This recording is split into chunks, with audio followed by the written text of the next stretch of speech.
మీరు నేను ఇక్కడ చెప్తున్న మాటల్ని విన్న తర్వాత నేను చెప్పింది ఖచ్చితంగా ఫాలో అవ్వండి. వీడియో కంప్లీట్ అయిన తర్వాత, వీడియో కంప్లీట్ అవ్వగానే మీరు బుక్ పెన్ తీసుకుని మీకు బాగా ఇష్టమైన ఖరీదైన వస్తువులు మీ జీవితంలో ఏమేమి కోరుకుంటున్నారో వాటన్నిటిని ఒక లిస్ట్ అవుట్ చేయండి. చేసిన తర్వాత నేను ఇక్కడ చెప్తున్న ఎఫర్మేషన్ ని రెగ్యులర్ గా కనెక్ట్ అయ్యి ఫాలో అవ్వారు అంటే, ఆ వస్తువుల లిస్ట్ కింద ఈ ఎఫర్మేషన్ ని మీరు ఎక్కువగా రాశారు అంటే మీ జీవితంలో ఖచ్చితంగా మనీ ప్రవాహం అనేది మొదలవుతుంది. ఎందుకని అంటే మీ సబ్ కాన్షియస్ మైండ్ ఆ విధంగా మీకు సహకరిస్తుంది.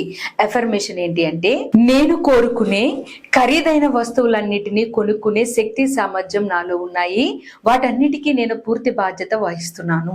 ఈ ఎఫర్మేషన్ ఎమోషనల్ కనెక్షన్ తో మీరు లిస్ట్ అవుట్ చేసిన తర్వాత కంటిన్యూస్ గా మీరు అనుకోండి. ఖరీదైన వస్తువులను మీరు కొనుగోలు చేసే విధంగా మనీ ప్రవాహం జరిగి మీరు కోరుకున్న వస్తువులు అనేవి మీ జీవితంలోకి వస్తాయి. Thank you.